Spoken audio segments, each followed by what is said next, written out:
J. Michael, Indianapolis Star. Victor, you had a surprisingly, looked like a surprising clean look to tie it at 95. Kind of what did you see in that situation, and were you really shocked yourself to be that wide open?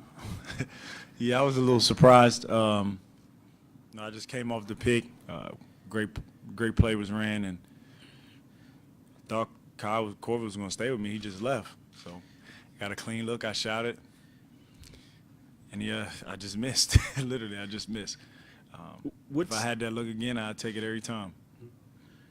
The locker room seemed, despite this kind of loss, really confident and really in good spirits. Can you kind of speak to what the mood is, and was that interpretation correct, and exactly why are you guys so confident going back home with the series tie at 1 that you can get things done? Obviously, we're upset about the loss, but just like the first game was just one game, this is just one game. And we felt as though we had a chance to tie it, had a chance to win, and we feel confident going home.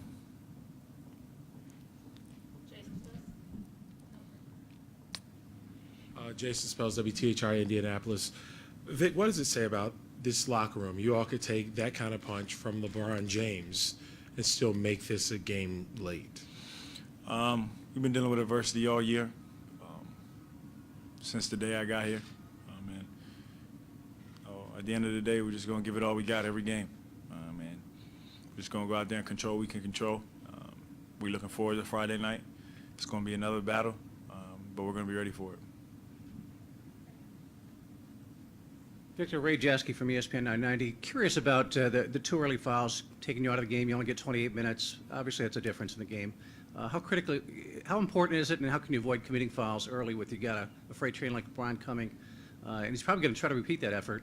What do you got to do differently Friday to make sure you don't pick up unnecessary fouls early? Just be a little smarter. Can't control what they feel is a foul. So just be a little smarter and just kind of make the right play defensively. So I'll be ready for it, Game 3.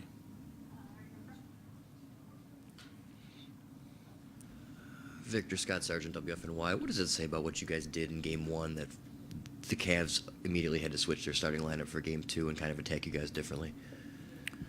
We just did a great job, attacking on both ends in Game 1. Obviously, they're a great team. They're going to make adjustments.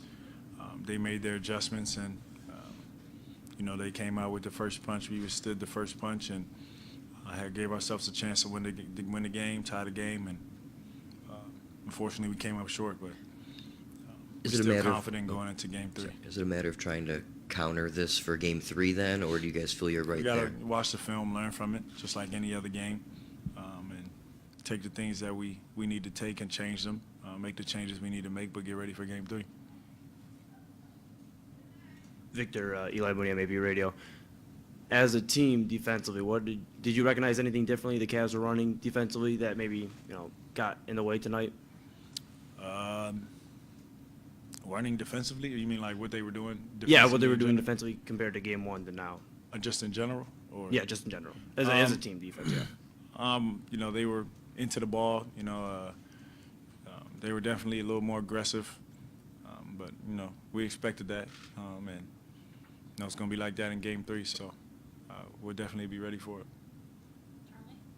Charlie Clifford, Wish TV. Vic, was tonight more about what LeBron did or what you guys weren't able to do ultimately? I think it's a little bit of everything in a basketball game. Obviously, he came out and he played great. He set the tone for his team.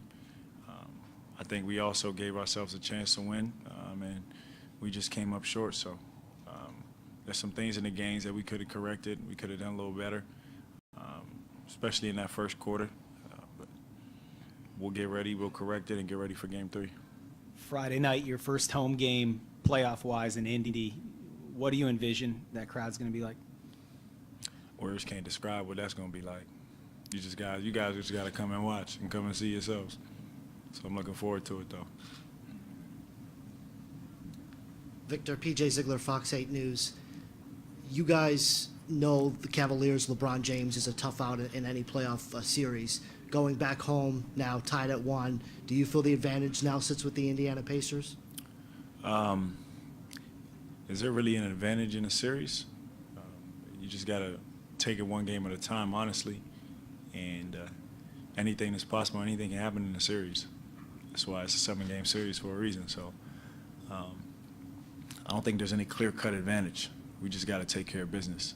Take it one game at a time and go out there and execute on both ends of the floor and play the way we've been playing all year. J. Michael again from Indy Star, Vic. Miles Turner ended the season not very well. You said you were confident he's going to turn it around. He had his second really solid performance for you guys in a row. Is it just a matter of him taking advantage of the switches and those kind of mismatches that he's been given, being more aggressive in ways that he wasn't before? Yeah, definitely. I think, Miles is doing a great job of just taking what the defense gives him and making the right play. And if he continues to do that, man, he's going to be great for us throughout the series. All right, thanks everybody. Thank y'all.